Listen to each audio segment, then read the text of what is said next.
안녕하십니까? Nicolas입니다. This language is more popular than Java and that Python. It's a language that just by understanding it will help you so much when building a web-related project. Also, it's a great on the resume and it could save you so much on a technical interview. The crazy part is that it's not even a programming language. This language that I'm talking about is SQL. Yes, SQL is more popular than Java and that Python, and the mind-blowing thing is that some full-stack developers have never ever written a single line of SQL code. Yes, sir? SQL means a structured query language. It is a language specifically designed to talk to databases. As you know, almost everything needs a database. Databases are where we store our data. So we need to understand as developers how to actually talk to databases. This is when SQL comes in. There are two categories of databases: relational databases and non-relational databases, also known as SQL and non-SQL. On the SQL corner, we have stuff like MySQL, PostgreSQL, SQLite. And on the NoSQL corner, we have things like MongoDB, DynamoDB, and CouchDB. On this video, I'm not gonna make a comparison between NoSQL and SQL, but if you want that video, leave it in the comment because it's a really fun fight to have. SQL databases have been the default choice for most companies and most use cases. Most companies, governments, bank, enterprise, legacy systems run on SQL. That's why SQL is the industry standard. Orders, Captain? Now, how do SQL databases look like and how do they work? An SQL database looks just like an Excel document. So, a database has tables, an Excel document has sheets. A table has rows and columns, an Excel sheet has rows and columns. So let's pretend that we have a database and that database has 4 columns. Those are ID, name, email, and age. And on the rows, let's say we have 5 users. Now let's take a look at some basic SQL commands. Select. Let's say that I want to get all the emails from the users on the table students. So what I'm gonna do is write select email from students, and that's it. As you can see, I am using select and from. Those two are SQL commands, but they are much just like English. I told you this is not a programming language, it's a query language, and it looks just like normal English. Now, let's try to get the emails from the users that are older than 21. So now we say select email from the table students where the age is more than 21. Again, this statement looks really much like normal English, and we can just read it and understand what's going on. Now, let's get the ages of the users that have an email that ends with never.com. So now we're gonna say select age from the table students where the email like ending with never.com. In this case, we are using this percentage sign, and that means that we are looking for something that ends with never.com. What if we want to delete the student with the ID number 2? All we have to do is say delete from the table students where the ID is the number 2. What if you want to get the students that are between 15 and 18 years old? All we have to do is do select email from the table students where the age is between 15 and 18. As you can see, here we are using select, from, where, between, and. These are all commands provided to us by SQL, and as you can see, it's so much like English. It's incredibly easy to understand. Roger that. So, why so many programmers avoid SQL or they just don't know SQL? The answer is ORMs. This is basically a thing that takes my favorite code, for example, Python code, and turns it into SQL. So I write code on Python and I get SQL. ORMs are used really often. For example, on Python, I have the Django ORM. On Laravel, we have Eloquent ORM, or Node.js, we have Sequelize or Type ORM. These are all super good products and they save time. The problem is that they make the developers depend on the ORM because the developer doesn't want to switch between Python and SQL, PHP and SQL. It would be better if I could just stay only on Python and get SQL via my ORM. Now, this is good because this saves time. The problem is that people become dependent on the ORM, and if something breaks, if they need something faster, if the ORM is not big enough, then they don't know what to do. Now, this is why every serious full-stack developer should learn SQL, because eventually the ORM might not be enough. Now, I'm not saying stop using ORMs. I use ORMs all the time. I don't write SQL code every day. But when something breaks, when the ORM is kind of slow, when there is something I need to do but I can't do it with the ORM, I go in and I write raw SQL code, and that will be always so much better than not knowing what to do and trying to work around the issues. Keep in mind, I'm not saying that you should become an SQL expert. I'm just saying you should understand at least how SQL works, so at least you understand what is your ORM doing for you. This will help you understand how databases work. It will help you model your data. If you just learn a little bit of SQL, it will go a long, long way. You're going to see the benefits way into the future.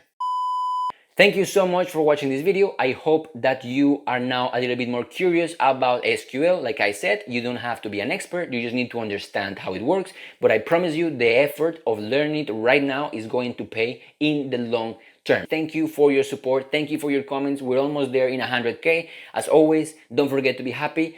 Be warm on the winter. 감사합니다. 사랑해요. Don't forget to eat kimchi. Bye bye.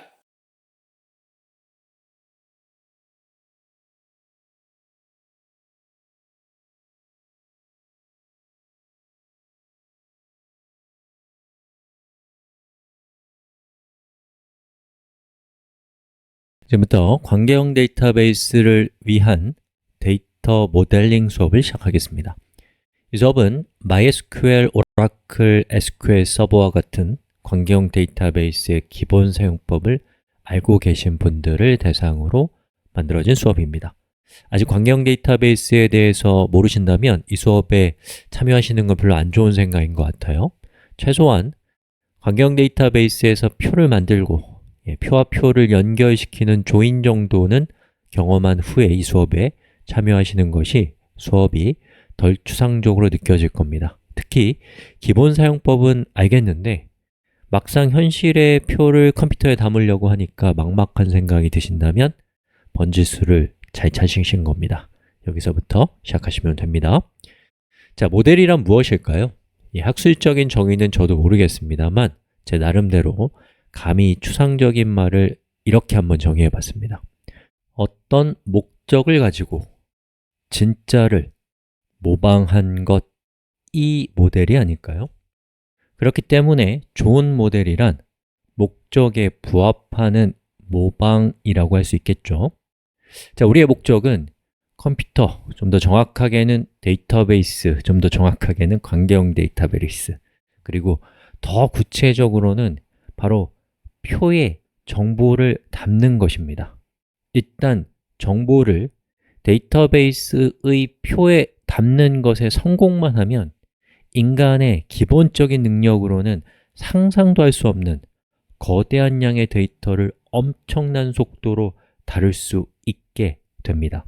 문제는 무한히 거대하고 복잡한 현실을 정보로 만들어서 표에 담는 것이 매우 어려운 일이라는 점입니다.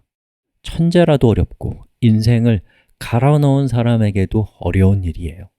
그래서 과거에는 이런 작업이 아무나 할 수 있는 일이 아니었어요. 이를 안타깝게 여긴 일군의 전문가들이 천재가 아닌 사람들도 현실의 복잡성을 컴퓨터에 담을 수 있는 기가 막힌 방법론을 만들었습니다. 그것이 바로 데이터 모델링입니다. 지금부터 우리는 복잡한 현실을 컴퓨터로 이사시키는 이삿짐 센터가 될 것입니다. 또 아무리 복잡한 정보도 위대한 표에 담을 수 있다는 자신감을 갖게 될 것입니다. 자, 준비됐나요? 출발합시다. 자, 지금부터 이 데이터 모델링이 어떤 순서로 일반적으로 진행되는지를 좀 소개해 드리고, 또 우리 수업도 이제 그 순서에 따라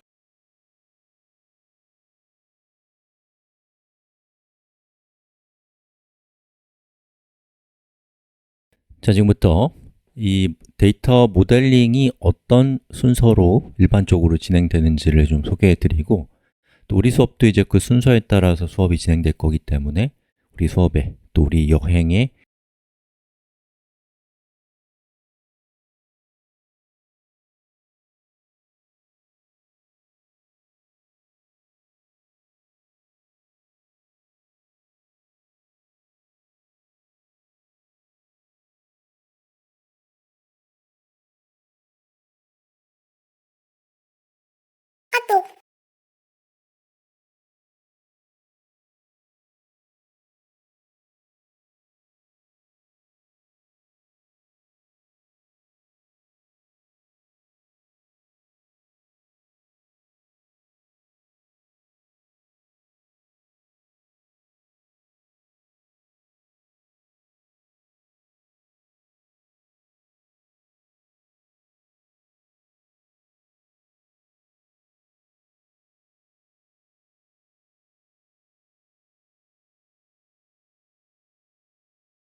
계획을 한번 세워봅시다.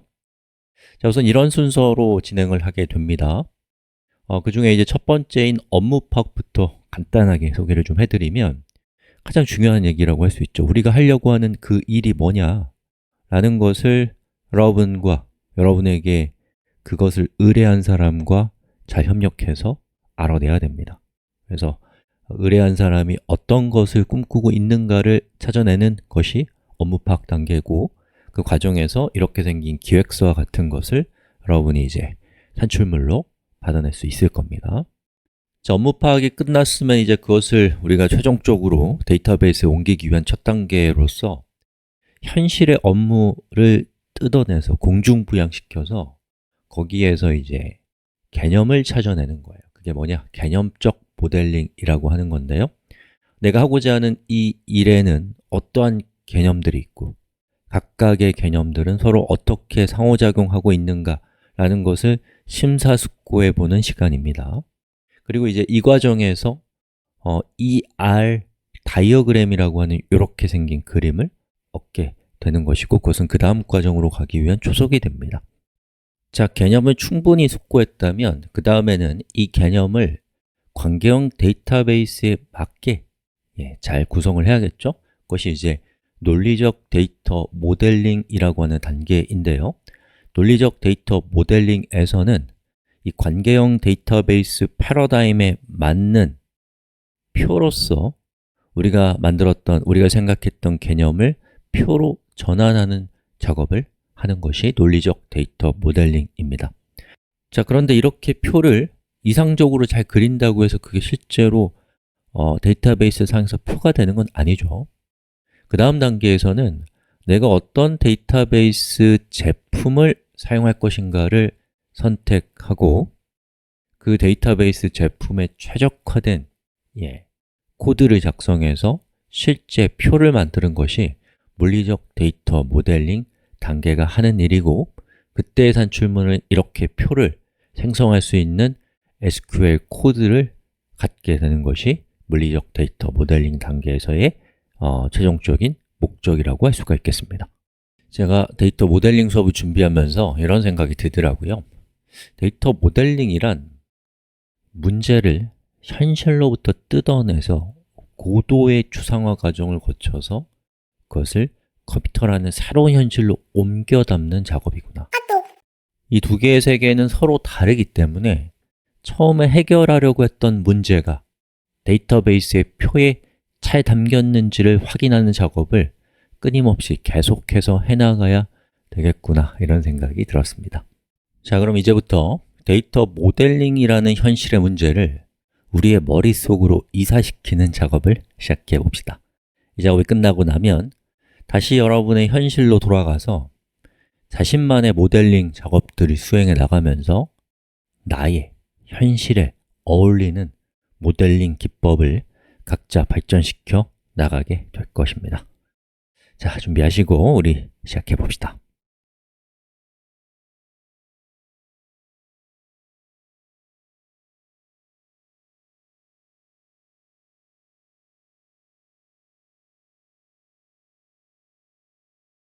자, 우리가 데이터 모델링을 할 때 제일 먼저 해야 될 것은 당연히 업무를 파악하는 거예요. 업무 파악을 못했는데 제대로 된 테이블을 만들 수는 없겠죠. 컴퓨터 공학이 해결하는 문제는 크게 두 가지인 것 같아요. 하나는 컴퓨터 자체의 문제를 해결하는 것이고 다른 하나는 현실의 문제를 해결하는 겁니다. 전자는 예를 들어서 우리가 데이터베이스를 만든다, MySQL, 오라클을 만드는 사람이다. 그럼 이 사람은 이제 컴퓨터 자체의 문제를 해결하는 사람이고요. 그리고 이제 후자는 데이터베이스를 통해서 현실의 문제를 해결하는 사람일 겁니다. 인터넷 뱅킹 시스템을 만든다든지 아니면 자기가 생각하고 있는 아이디어를 구현한다든지. 여러분이 후자에 있는 사람이라면 단지 컴퓨터를 잘 이해하는 것만으로는 부족해요. 해결하려고 하는 문제를 컴퓨터라는 강력하고 안 똑똑한 기계에게 설명할 수 있을 정도로 업무를 이해해야지만 우리는 컴퓨터 프로그램을 만들 수가 있으니까요. 자, 그러기 위해서는 그 분야의 실무자들과 정확하게 소통하는 것이 중요합니다.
수 있는 기능이 필요할 것 같아서 여기 있는 이 부분을 이렇게 밑으로 내리고요. 이런 식으로 이제 버튼들을 만들었습니다. 그 다음에 이제 글작성을 클릭했을 때 만들 화면도 한번 기획을 해볼까요? 복제해서 여기는 이제 글작성 페이지에서는 이런 것들 다 필요 없죠? 그래서 싹 지우고 필요한 정보, 필요한 기능은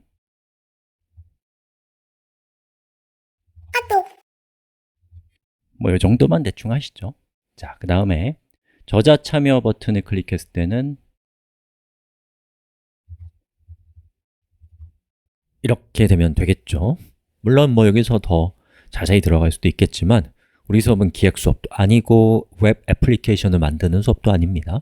그냥 제가 여러분들한테 보여드리고 싶은 것은 앞으로 우리가 사용하게 될 예제가 무엇인가 라는 것을 우리가 서로 명확하게 이해하기 위해서 보여드린 화면이에요. 어때요? 이렇게 보니까 여러분과 제가 생각하는 게 훨씬 더 동기화가 된 게 느껴지시죠? 예, 여러분도 현업에서 이런 작업들을 하기 전에 최대한 그 의사결정자들 또 이해 당사자들이 모여서 자주 또 명확하게 그리고 서로 대화를 주고받으면서 커뮤니케이션을 하시면 덜 불행한 미래가 기다리고 있지 않을까라는 생각이 듭니다. 자, 우리 업무 파악에 대한 얘기는 여기까지 하고요. 다음 시간에 이제 뭐예요? 다음에 해야 될 건 개념적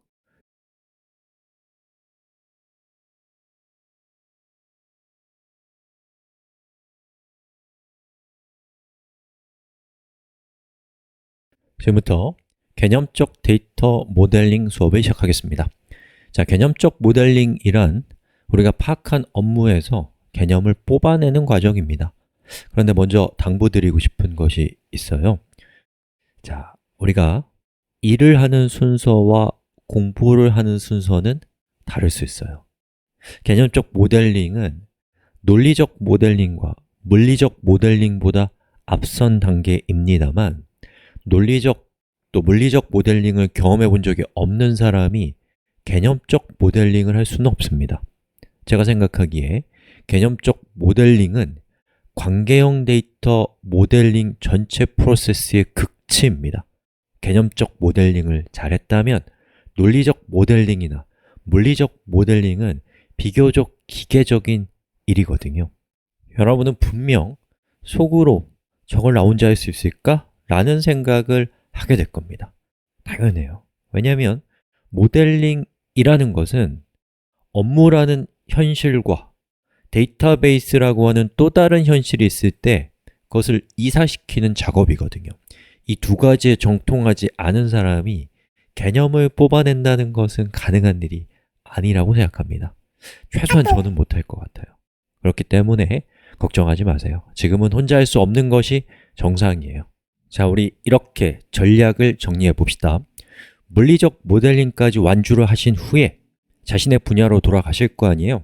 그리고 모델링에 도전해 보시겠죠? 그때에 다시 이 수업을 듣게 된다면 비로소 이렇게 하는 거구나, 이런 얘기였구나 라는 생각이 그때서야 들게 될 겁니다. 그러니까 느긋한 마음으로 언젠가 되겠지, 나중에 알게 되겠지, 이런 편안한 마음으로 수업에 참여해 주시면 더 좋은 결과가 있을 겁니다. 자, 그러면 우리 이 개념적 데이터 모델링이 우리한테 주는 효용을 따져볼까요? 엄청난 선물 두 가지를 줄 건데요. 자, 첫 번째는 현실에서 개념을 추출하는 일종의 필터를 우리에게 제공해 줍니다. 그리고 또 하나는 개념에 대해서 다른 사람들과 대화하게 해주는 일종의 언어로서 작용하게 될 겁니다. 그리고 이러한 목적을 이루게 해주는 하나의 도구가 바로 Entity Relationship Diagram이라고 하는 그림이에요. 이렇게 생겼습니다. 자, 우리 백문이 불여일견이라고 했잖아요. 잠시 영상을 멈추고 왼쪽에 있는 기획서랑 오른쪽에 있는 ERD가 서로 어떤 대응관계를 가지고 있는지를 한번 여러분이 추론을 통해서 따져보십시오. 자, 따져보셨나요? 우리는 배우지 않고도 알아낼 수 있는 능력을 가지고 태어났잖아요. 그죠? 자, 현실은 믿을 수 없을 정도로 복잡합니다. 작은 세포 하나 안에도 무한히 많은 일이 일어나고 있을 테니 말 다 한 거죠. 이렇게 지옥 같은 현실에서 개념을 뽑아내는 것은 무척이나 어려운 일이에요. 그렇다면 만약에 현실을 간단하게 바라볼 수 있는 파인더와 같은 것이 우리에게 있다면 얼마나 도움이 될까요? EID는 현실을 세 개의 관점으로 바라볼 수 있는 파인더를 우리에게 제공해 줍니다. 첫 번째는 정보예요. 정보를 발견하고 그것을 다른 사람들에게 표현할 수 있게 도와줍니다. 두 번째는 서로 연관된 정보를 그룹핑해서 인식하고 이것을 다른 사람들에게 표현할 수 있게 해줍니다.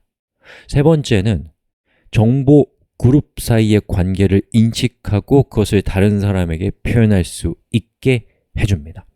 현실로부터 개념을 인식하는 도구이면서 그것을 다른 사람도 알아볼 수 있게 표현하는 도구가 바로 Entity Relationship Diagram입니다. 또 이 EID는 정말 환상적인 기능이 하나 더 있는데 매우 쉽게 표로 전환할 수 있습니다. 여러분이 EID를 어떻게 하면 표로 전환할 수 있을 것인가에 대한 정교한 규칙들이 수십 년 동안 정립되었기 때문에 여러분은 EID까지만 만들면 그것을 표로 만드는 것은 서서 떡 먹기와 같습니다. 자, 이번 수업은 여기까지입니다.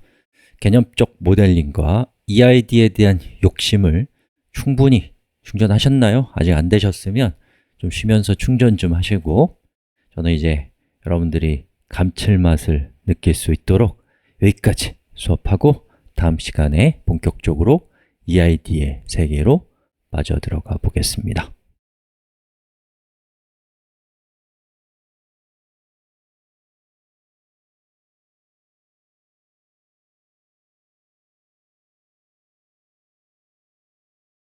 자, 그럼 EID를 만드는 방법을 우리 하나씩 쪼개서 살펴볼까요? 이 기획서에는 여러 가지 정보들이 흩어져 있는데요.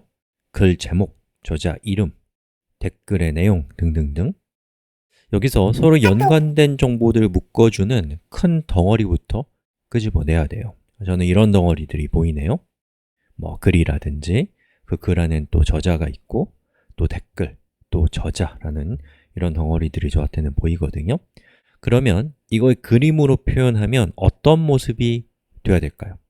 미리 말씀드리면 정답 따위는 없습니다.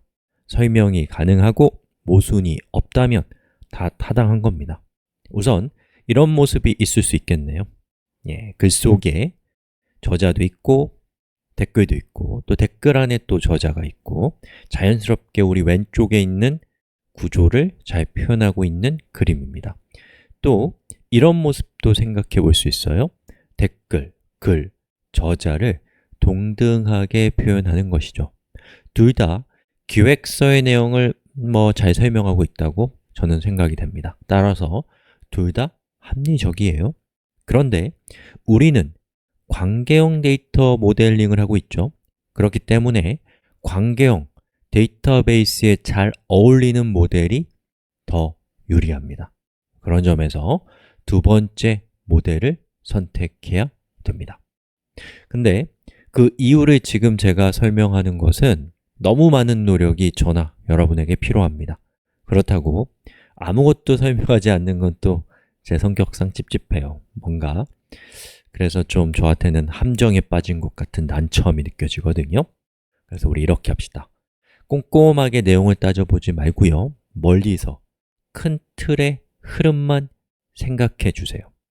그럼 왜 하필 아래쪽에 있는 모델이 관계형 데이터베이스다운가를 우리 한번 구경해 봅시다.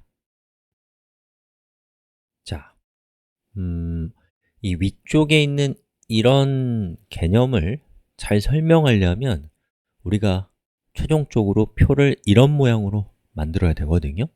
그러면 두 개가 잘 어울리죠? 다시 말해서 표 안에 다른 표가 내포되어 있는 관계입니다. 그런데 안타깝게도 이 RDB, 관계형 데이터베이스에서는 이런 내포 관계를 허용하지 않습니다. 이건 불가능하니까 이렇게 할 수는 없는 거예요. 그러면 이제 얘가 우리가 하려고 하는 것에 잘 어울리지 않는다는 시그널이 이제 시작이 되는 거죠. 그러나 이제 일을 잘하는 사람, 그러면서도 관계형 데이터베이스에 대한 깊은 이해가 있지 않은 사람은 어쨌든 간에 방법을 찾아내요. 그리고 이거는 틀린 게 아니라 잘한 거예요. 다만 한계가 있는 방법이죠. 이겁니다. 자, 이렇게 초거대 표 하나를 만드는 거예요. 그래서 어마어마하게 큰 프로젝트라고 하더라도 결국에 하나의 표에 표현하는 걸 어떻게든 할 수는 있거든요.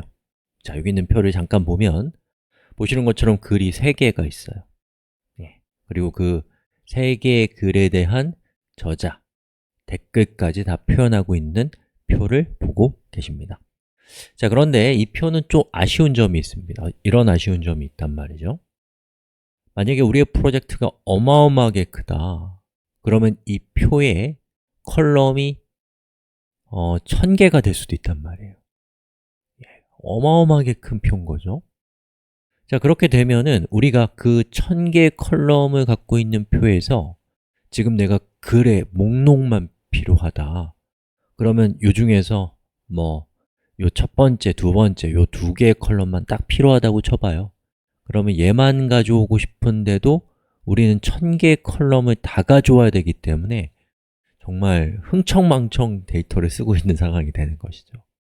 또 여기 보면 글이 두 개가 있습니다. 글 하나, 글 투. 그런데 저자가 같아요? 그리고 댓글에 대한 저자도 같다? 그러면 지금 중복이 발생하고 있죠. 그리고 이 중복을 극단적으로 생각해서 3개가 아니라 1억 개가 중복되고 있다고 생각해 보세요. 그럼 역시나 우리의 소중한 그 저장 장치를 흥청망청 쓰고 있는 것이 되고, 만약에 저자의 이름을 바꿨다. 그러면 1억 개를 바꿔야 되는, 그게 시간도 많이 걸리고 실수를 할 확률도 매우 높은 아주 위험한 작업이 되기 때문에 이것은 우리한테 이제 한계가 있는 방법이 되는 것이죠. 거대 단일 테이블은 중복이 발생합니다. 자, 그럼 이런 문제를 해결하기 위해서는 하나의 거대 테이블이 아니라 주제에 따라서 테이블을 쪼개는 겁니다. 이렇게요. 예를 들자면, 자, 영상을 한번 멈춰 놓고 한번 여기 있는 표를 슬쩍 한번 해석해 보세요. 자, 보시는 것처럼 저는 글, 저자, 댓글 이렇게 표를 쪼갰습니다. 그리고 여기 잘 보시면은 여기 저자 아이디가 1번이죠. 그리고 여기 글이 3개가 있는데 글 3개 모두 저자 아이디가 1번이라고 적혀 있는 것은 글 3개 모두 저자 아이디 1번인 이 사람이 작성한 글이다 라는 그런 뜻인 거예요. 모두가 이렇게 가리키는 거죠. 그리고 댓글도 마찬가지로 여기 있는 아이디 값이 둘 다 1이면 이 1번 모두가, 자, 첫 번째, 두 번째 댓글 모두가 1번 사람이 작성한 글이다. 그리고 여기 있는 2번은 다른 사람이 작성한 글이다 라는 그런 뜻인 거예요. 자, 이렇게 우리가 표를 쪼개게 되면 첫 번째로 좋은 것은 일단은 주제에 따라서 그 속성들, 주제에 따라서 데이터를 그룹핑할 수 있다. 진짜 가장 중요한 의미죠. 자, 그 다음에 두 번째로는 이렇게 쪼개놨기 때문에 우리가 만약에 글에 대한 정보만 필요하다. 그러면 글을 담고 있는 표만을 조회하는 걸 통해서 컴퓨터의 자원을 아낄 수 있다는 겁니다. 그리고 또 하나, 잘 아실 수도 있겠지만 무엇보다도 중요한 특징 중에 하나는 바로 조인입니다. 우리가 글과 저자 이렇게 따로따로 들어가는 것이 아니라 이 글은 저자 누가 작성했는가, 그 저자 이름, 그 저자에 대한 소개 이런 것까지 포함됐으면 좋겠다 라고 한다면 이런 식의 정보가 필요하겠죠.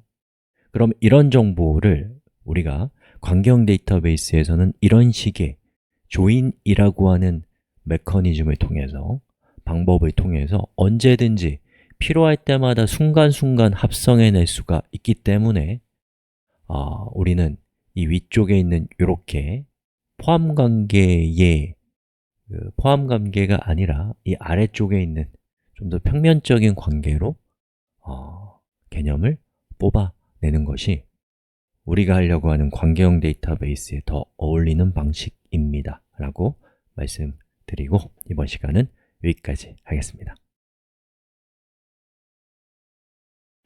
자, 우리 이전 시간에 이런 내용을 살펴봤는데